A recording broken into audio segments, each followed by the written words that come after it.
Fascism, apartheid, discrimination, nuclear arms.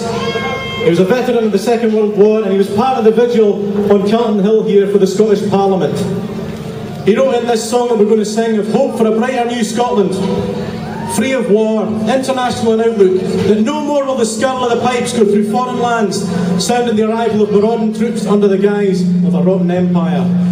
A song of internationalism that proclaims, come all ye at hame with freedom, true democratic freedom, freedom to choose, freedom from injustice, discrimination, freedom from poverty, from the bairns of Adam. If you know the song, please join in. We're singing it in our traditional languages of Scots and Gaelic. The freedom come all ye.